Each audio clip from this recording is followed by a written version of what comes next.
Welcome to the SAG-AFTRA Foundation's The Business Program. I'm Perri Nemiroff, Senior Producer at Collider. Before we are joined by our guests today, I wanted to let you know that the SAG-AFTRA Foundation is a nonprofit organization that relies entirely on donations to provide emergency assistance and free educational programs to SAG-AFTRA artists. This conversation is made possible thanks to the generosity of our supporters. Over the past year, the foundation has given over $7 million in COVID relief to more than 7,500 performers. If you are a SAG-AFTRA artist and need help, please ask. And if you can help, please give. Information can be found in the description of this video. Thank you for your support. And now, without further ado, it's my pleasure to introduce you to 3 Academy Award nominated cinematographers. We have Greig Fraser, Ari Wegner, and Dan Laustsen. Hello. Congratulations on your films and all of the incredible things you've accomplished this award season. It's something else and very well deserved. Thank you. Thanks for having us. It's great to chat. Thanks. All right, Greig, I'm coming to you first on this because I'm sure you're well aware. Don't pick me. Dune is very often referred to as an unfilmable book. Clearly, you've proven that wrong at this point. But when you first signed on for the project, was there any hesitation because of that? And then what were some of your personal top priorities that you could do to make sure that you proved that unfilmable label wrong? I mean, I don't believe anything that anyone says. So if someone says something's not possible, I don't believe them. And if someone says it is possible, I also don't believe it until I'm figured it out myself. So you're right. The film comes with a bit of a history, doesn't it? It comes with a bit of a backstory. And I kind of like that challenge. It's a good challenge to have. And for Denis, I mean, this is why Denis is such a brilliant director. Like, he's fearless. And, I don't think he had a moment of doubt in his mind that this was unfilmable or unshootable or unmakeable. Obviously he had to try and work out the details of what plot pieces go where and what gets taken out and what gets moved. But I think he never had a moment's hesitation. And as a leader, that's what you kind of need. You need your leader to be, to embolden you as a creative and to strive forward. So the leaders got all the faith in the world, but for you in particular, was there any single part of, the previous movie, the source material, you name it, that had you kind of, circling that thing in red or looking at it as a potential red flag that would really need your careful attention to make it work? No, because I approached every problem like stepping one step forward. No one sees the final film and all the problems that go with it. I think if we did, people wouldn't start a film. I think if a DP saw all the issues that they had along the way, they may not ever take it. So what you do is you read the script and like it, you meet the director and you like it, him, her, and you want to push forward with it. One of the things that Denis made very clear, because it's a big universe. It's a big but he wanted to make clear about character. And that to me that's like a director buying me flowers or roses and chocolates. Like anytime they start talking about character and they're talking in a way that they want to explore that character, that's when I know I can then do my best work. Because, it's relatively easy to do big explosions. I mean, it just takes lots of gasoline, but it's harder to, get the characterizations down, especially when you're in environments that are not sometimes often hostile to filming. All right, Ari. So now for you, I got to go back to the very beginning because I need to know what it's like to just out of the blue get a phone call from Jane Campion of all people asking you to shoot her movie. I think everyone, maybe actors could probably relate to this as well, is dreaming of a day that kind of special call comes unannounced into your life. It's very surreal. And then once it becomes a possibility, there's also a huge amount of responsibility that kind of dawns on you that you're not just shooting any film, but a film that comes after an amazing body of work. And Greig, you're a big part of that.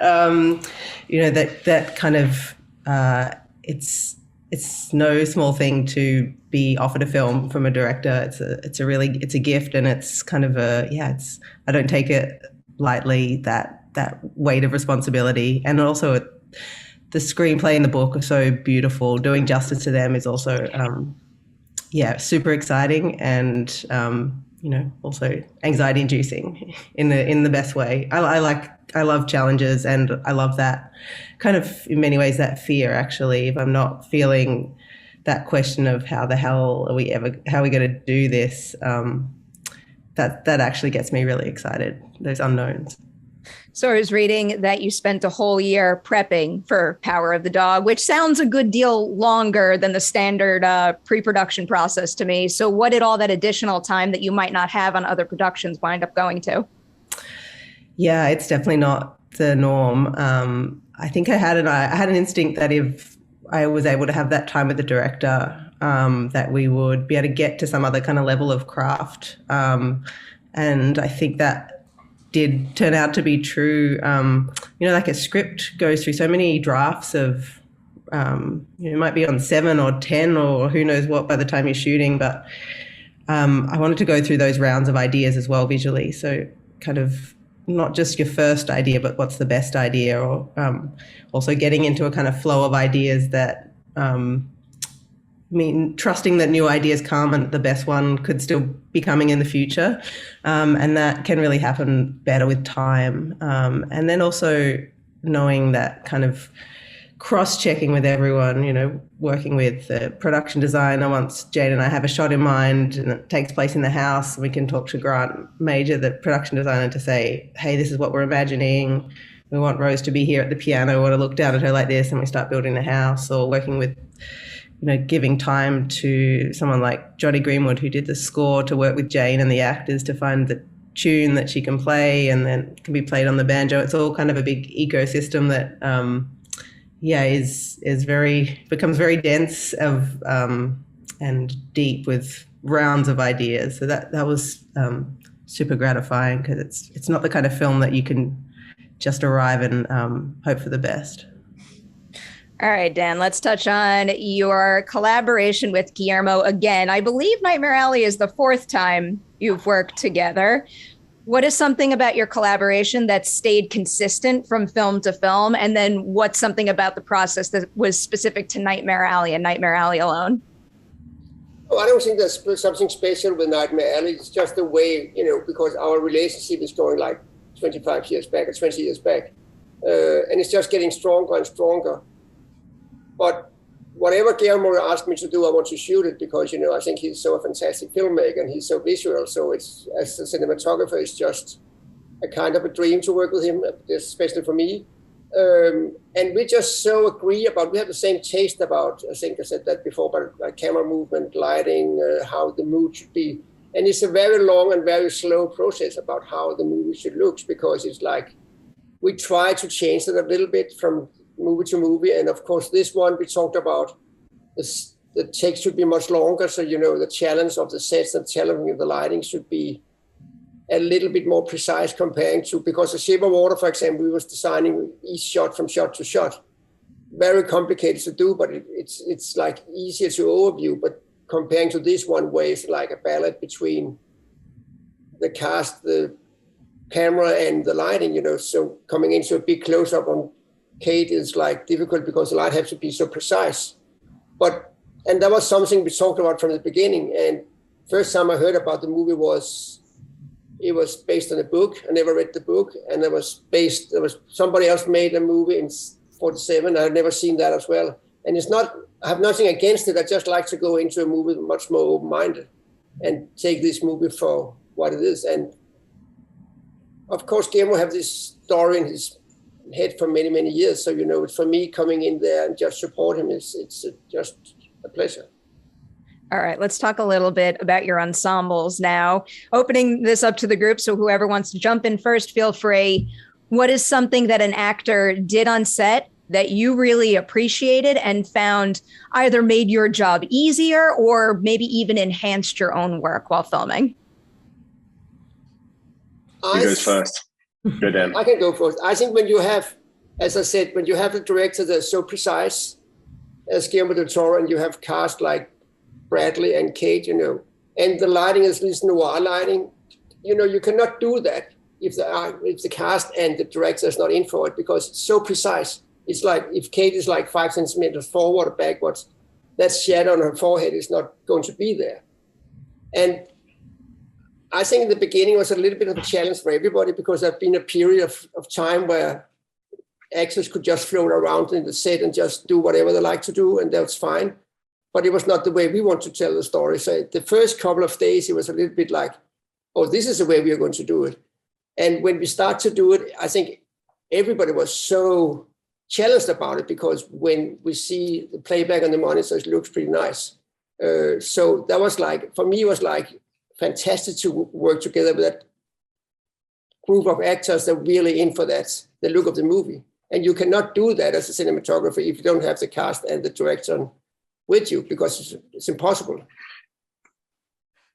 So it was fantastic. It was really nice. All right, Greig, Ari, who's jumping in next? All right. Okay. Actually, I have a kind of similar kind of feeling, which is I'm just in awe of when you see actors in a scene that are doing something very delicate emotionally and very in the moment, and then also managing to kind of fulfill these technical requirements as well, and to go over and over again and keep bringing something new. The scene for me that comes to mind is a scene in the barn with Benedict and Cody, and they're kind of face to face, and Jane had this instinct that the camera needed to be kind of moving around them, so we had a steady cam kind of circular move, and Jane also kind of has a wide lens allergy, so we were on kind of quite a long lens, and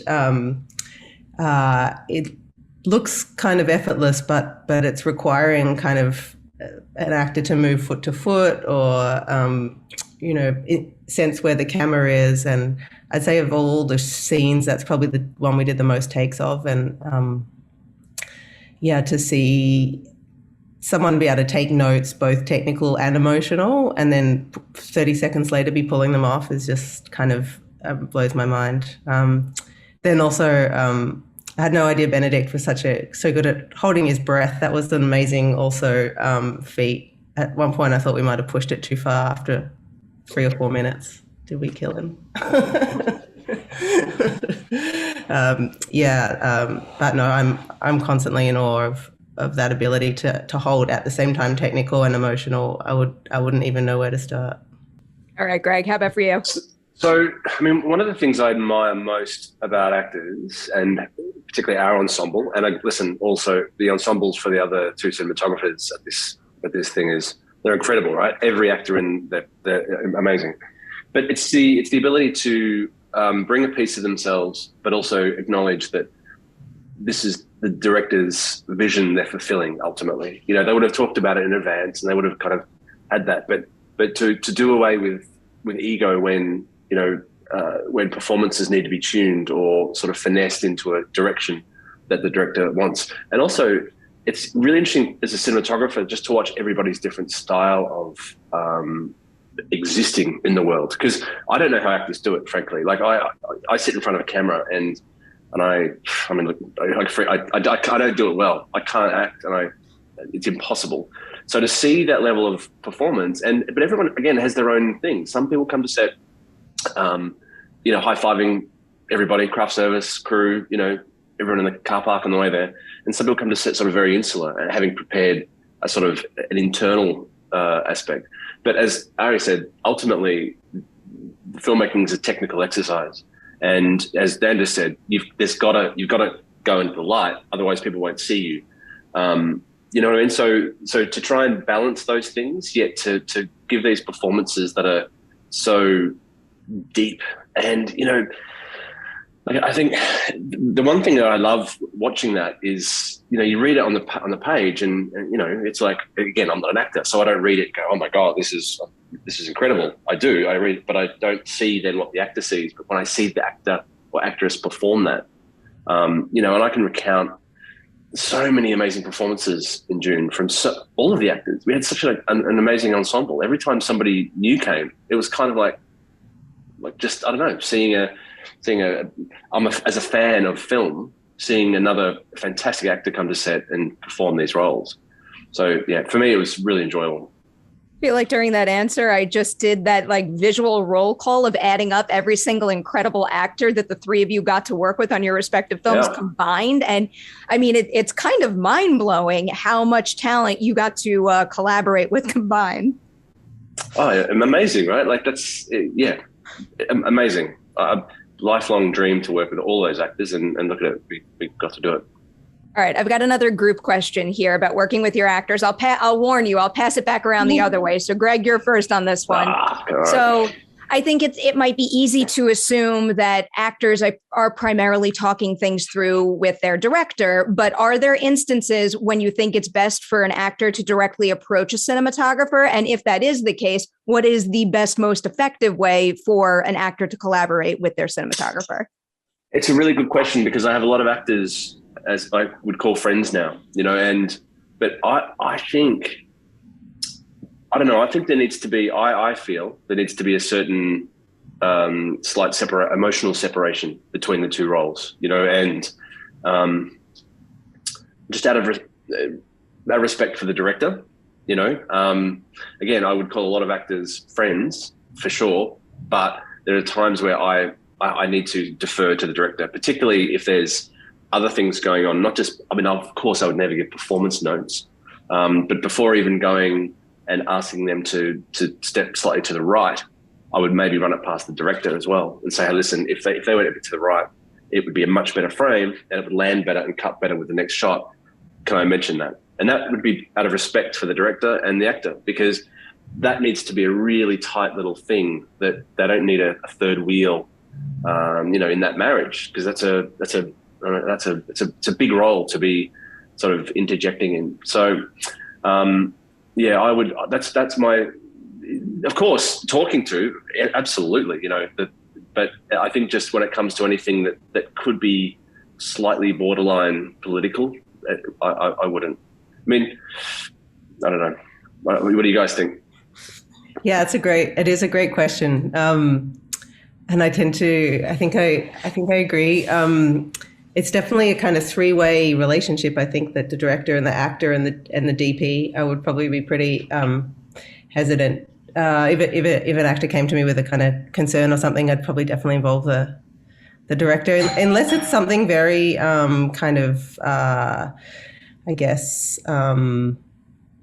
like a technical thing, kind of take to take, and then also I guess the camera operator kind of becomes part of that as well.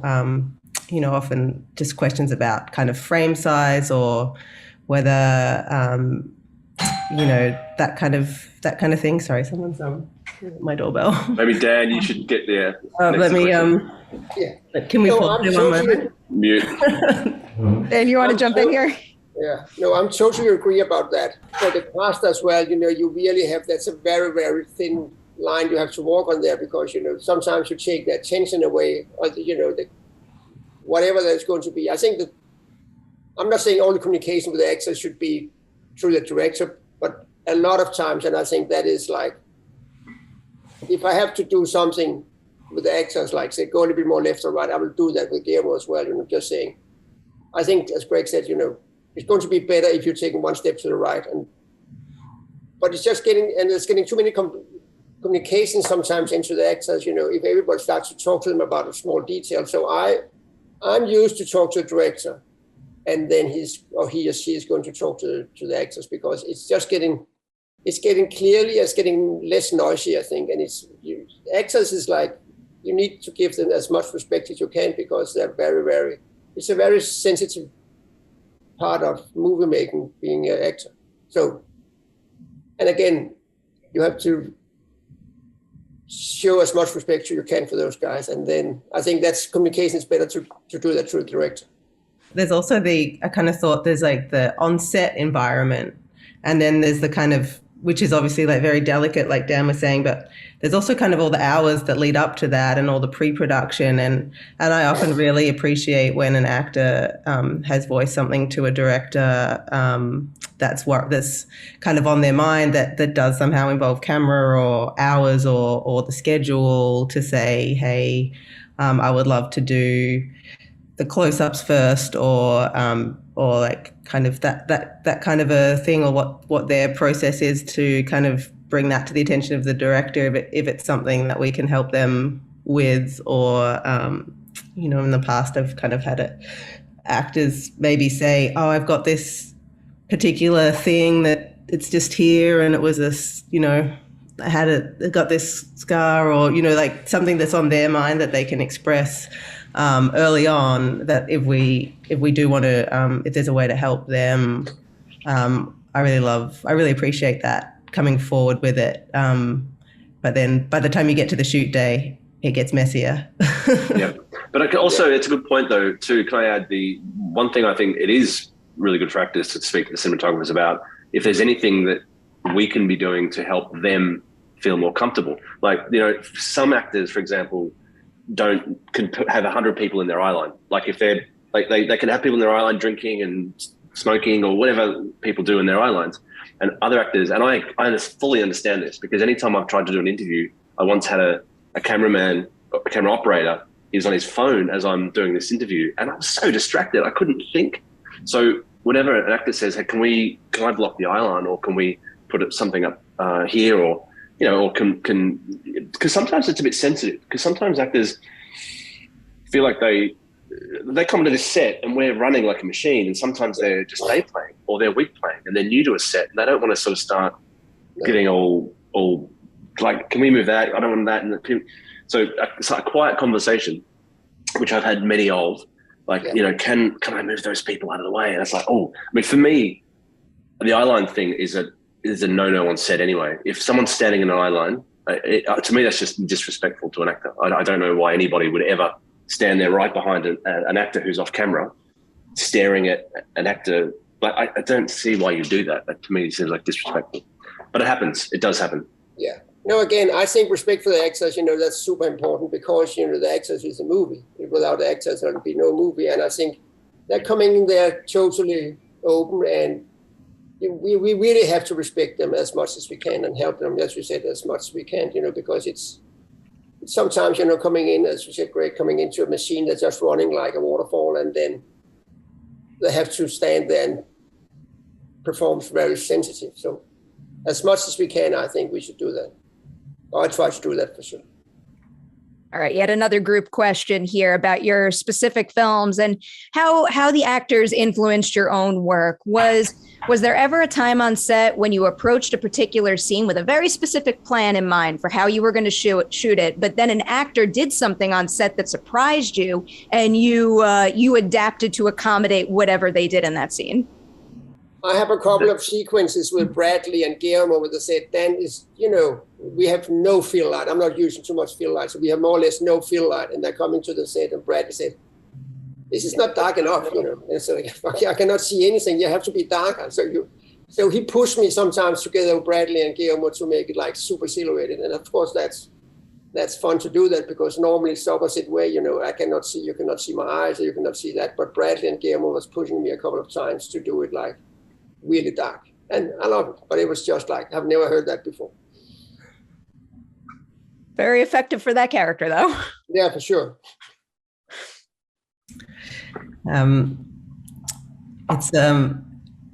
It's great when you're trying to listen to an amazing story and also like think of your own answer. That's a great, I love that anecdote, Dan. The one thing that comes to mind for me was, I think when we were planning the film, there's a big sequence where Kirsten's character plays piano a lot, and in the original script it was actually multiple times. For whatever reason, the edit, we ended up combining them more into one, but we had planned to do it with a kind of piano double, etc. But we didn't need it at all, which allowed us really to have shots that don't intercut, I guess, with tighter close up. So that was a real pleasure. And but I think every scene actually really, you have a plan that you come in with, but something always changes based on what an actor gives, and sometimes that's in the block through, or sometimes that's after take 3 where you realize that either 2 shots that you thought would be necessary, actually not, because the emotion that you thought you might need the close-up for plays. It's very clear just because of the power of the performance. So, yeah, I'm, like I said, constantly in awe of what a face can do, what an actor can do, that I had been nervous in the pre-production that, oh, maybe we won't understand this, or maybe we might need a close-up of this to make it clear. But after the first take, you know straight away, you're not going to need any more coverage. It's all there. It's very clear. All right, Greg, you're up. As I already said, it's very hard to think of an anecdote, clever little anecdote, when you're listening to two amazing cinematographers talk about their amazing movies. So, listen, we had this film quite planned out, but Denis is also very open to suggestions, in that, you know, he's very open to incorporating ideas of the actors. But it seemed like everybody sort of had the same idea about how to do most things. But one of the cool things that we did on this film was, because the scale of this film was quite large and very complicated and hard. But at the end of the shoot, we went to Abu Dhabi as a small unit, I think it was a 14-person crew. We took Sharon and Timothée and Rebecca, and it's the scenes with Timothée and Rebecca are a night going through the desert. They've just crashed the Orni, they've just left the Orni, and they're about to get attacked by the sandworm. So it's that whole journey. It's a little bit kind of documentary style. And so we kind of shot them documentary style. I mean, it was fantastic to shoot such a small little, like, independent film within this greater, big independent film. And we worked a lot off what they were interacting with each other as well in that respect. So that was quite fun. That was really fun, actually, to do that. To have two different movies in the same movie. Oh my, so many follow-ups to the stories you just brought up. Greg, I'll stick with you for now. So with Dune, it's a very character-driven story, but as you just pointed out, it also is a gigantic blockbuster epic. So what is something that you could do for your actors to help them adjust to the heavy VFX and the things that go along with making a big blockbuster that can still keep the set and the environment feel very grounded for them? Because I feel like that shines through in their performances quite a bit. Yeah, it does. And I mean, I tried where we could to, you know, going back to that whole idea of clearing eye lines, getting rid of people, you know, once everyone's come on and done their job, for them to clear. And I was quite diligent about that. I primarily was the camera operator as well on this one. So, you know, I was kind of at the forefront of everything. You know, we tried where possible to be as practical with VFX as we could. Like there's a scene in the first scene in the ornithopter where they're flying for the set, the sandworm attacks the spice harvester, and we didn't do that on the backlot. They asked us to shoot on the stage, and we didn't do it on the backlot. We built this gimbal on a hill high above Hungary and wrapped it in sand color around the base. So effectively, the actors felt, I mean, they didn't feel like they're at 5,000 feet above Arrakis, but you know, they definitely weren't in Hungary anymore. So, you know, I think for them, apart from the fact that they had this giant camera in their face and sound people and, you know, all the people that have to be in there, I think it was quite honest. You know, that was the thing, where we could, just to make the thing as honest as possible. Very little, just imagine this over there, although they had to imagine a sandworm, of course, but, you know, very little of that. We tried very hard to put them in the right situation, in the desert where we could. The wind, you know, the wind was the wind. I mean, I guess it's not hard to act like it's windy when it's windy, right?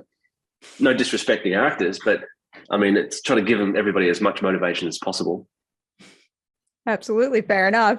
All right, Dan, I'm going to come back your way with the lighting, because I've seen the movie quite a few times at this point, and I still can't get over how the lighting blends into the performances and helps build character. I've never quite seen lighting used to that extent. So when you have a technical element that's so important to adding layers to characters, how can you find, I guess, a balance between, you know, an actor being able to focus on their performance and their performance alone, but also being aware of how those technical elements can be used to enhance their own work?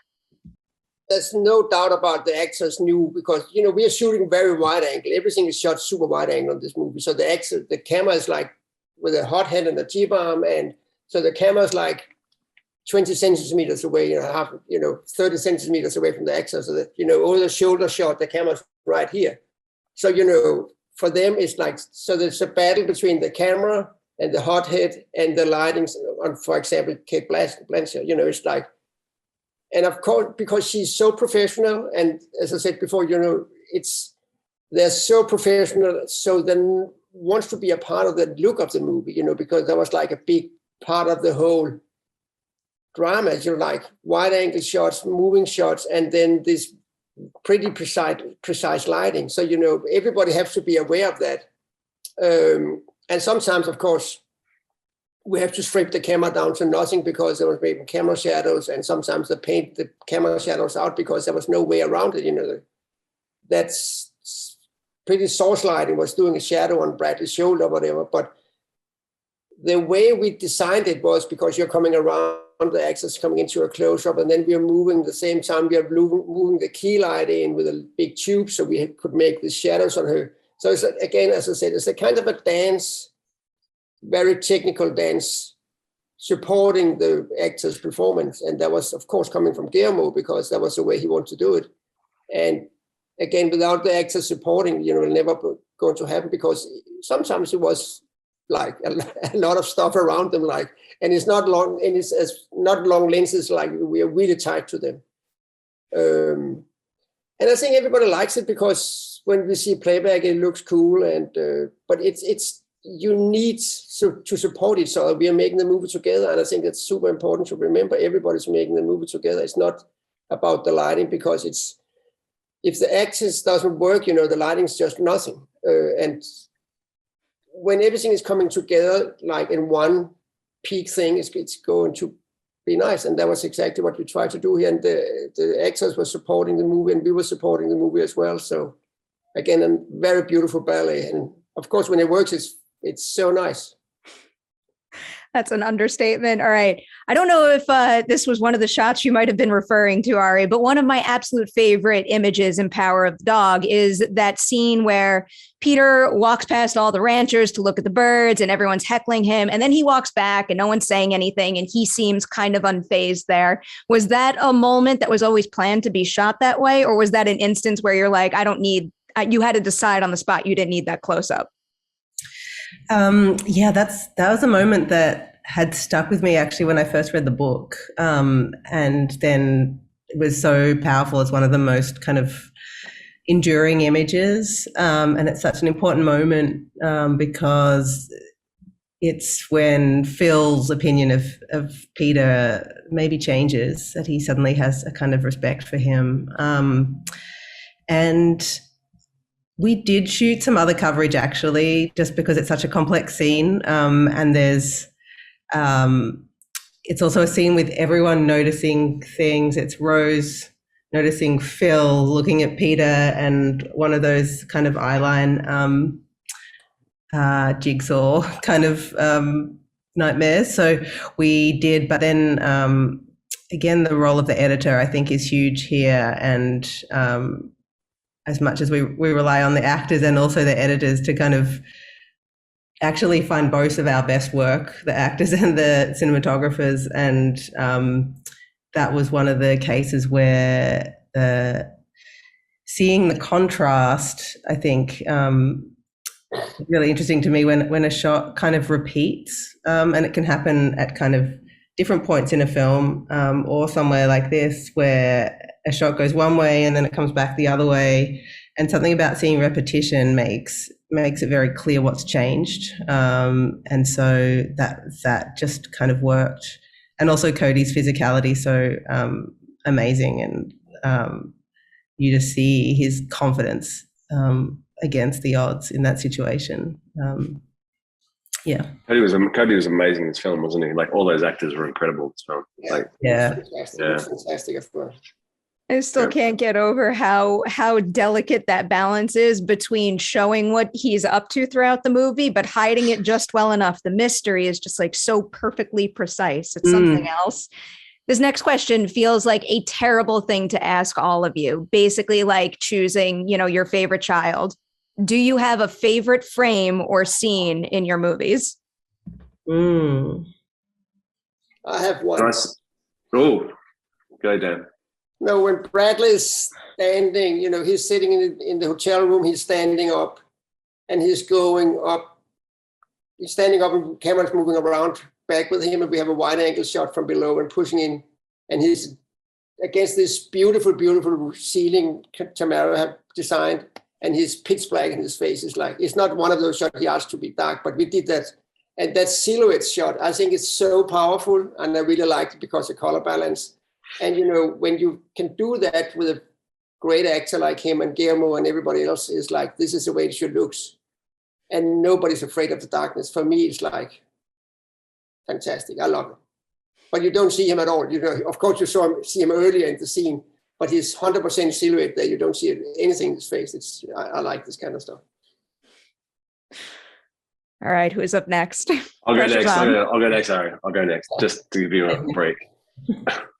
No, I don't. Really, that's the problem. I was struggling to kind of think, well, there's a lot of lovely scenes in this. There's a lot of amazing performance beats. I love Momoa discovering the biolab for the first time. The first green he's seen since coming from Caladan, and in this place that doesn't have greenery. And he's kind of like, that character is like Jason. He's this big kid, big kid's heart with a manly body, and just watching him kind of explore that and explore the beetle in there as well. There's a little beetle that we had. I love that moment. And then he goes on to, spoiler, to protect his people. So I love that whole scene, and love the Fremen and the Sardaukar. For me, this was the culmination of all the action beats that we'd set up earlier about how people move and fight. And I just loved, I just think of every single one of those actors. I've got them all in my mind, just like this performance. It's just incredible. I love Rebecca's look at the end of the movie. She's got one of the last looks of the film, and it's so deep. Like it means so much. And in her eyes, like there's a world in those eyes, and there's a whole other story in those eyes. No, beyond that, nothing. It's all fantastic. Yeah, I have a very hard time choosing as well, but there's actually something special. Sometimes when you have two cameras, and sometimes they're kind of both doing maybe I'm operating one, or I've sent B camera to do something. The shot that you love because it's such a kind of surprise, and there's one shot that it's after that scene where Rose is playing the piano and Phil kind of humiliates her, and she goes outside. She walks outside by herself, and it was a shot that actually we did as a second unit shot because I can't even remember the reason. Anyway, I just love when I watch the dailies, and it made it kind of to one of my favorite moments in the film, what Kirsten does there, that she's trying so hard not to cry, and does this beautiful thing with her jaw, which feels so relatable, just a kind of gesture that's like so hopeless of someone, it's like trying their hardest to be really strong, but also there's no light on the horizon yet. It's so far away, any kind of hope, but just this kind of jaw actually like opens her jaw a little bit and then closes it. It's really heartbreaking. It's so good. And yeah, something special when you haven't actually been there yourself, to know that the actual whole thing you've built and everyone together and the people you've got with you and the actors all kind of in many ways you've given them enough autonomy and told them enough about what we're doing here that actually in many ways sometimes they can do something on their own that just fits perfectly into what you're doing. Well, I love that approach to it. Mm-hmm. All right. I have to let you guys go soon. I have so many more questions, but I'll end on one question for the group here. It's a very big question. Whether it's on the films that you're busy celebrating right now or your past work, can each of you give us an example of a time when like an actor helped you discover something new about your own craft, something that you find yourself referring back to and maybe utilizing on the films that followed? Actually, on Bright Star, and I'm trying to remember which one of the actors this is a Jane film back in 2008. I think it was Kerry. I think she made me aware of a habit that I had at that time, which was, if I had the eye to the eyepiece, and I would just check, and she goes, "It's a bit distracting. You do that." And I went, "Oh my God, I didn't even think about that. Of course it is." Again, this is what I was saying before about what I'd learned subsequently about, people behind the camera on their phones or doing that. And I was trying to be subtle with the movement. And I went, okay, all right, good point. That's a very good note. Thank you. When I did The League of Extraordinary Gentlemen with Sean Connery as a leading part, I was always standing next to a camera and looked at the performance, the lighting, because I didn't want to look at the monitors. And he did exactly the same. He said, "You cannot look at me like that. It's so distracting. You're standing there looking at me." "Okay, sorry, sir." So It was like, because, the playback was so bad and I was not operating. So I was just checking the light out all the time, but he really didn't like that. But he understand, have to do that. But after a while, I just drifted a little bit more behind the stand or something like that. I think one thing moment that comes to mind is film I did with Justin Kurzel, A True History of the Cali Gang, and Russell Crowe played a very nasty kind of character, a lot of gun wielding, but he has the most extraordinary ability to somehow see what the camera's seeing, and so many times I would give him a kind of direction of, I think put your arm here, etc. And 9 times out of 10 he'd say something like, "Do you think this would be better?" and show me something which was just like infinitely more interesting. But I don't think I've ever seen that skill. I would not know where to start to be able to really see both yourself, be in the moment, and see what the camera's seeing. So yeah, every so often I think of that and remind myself that what I'm imagining, there might actually be something better someone's got to offer. All right. I hate to do it. We got to wind this down. So on behalf of the SAG-AFTRA Foundation, I want to thank you all for sharing your experiences, your process, and your craft with all your fellow creators out there. We appreciate your time today. And again, huge congratulations on your films and your incredible runs this award season. It is very, very well deserved. Thank you very much. Thanks for having us.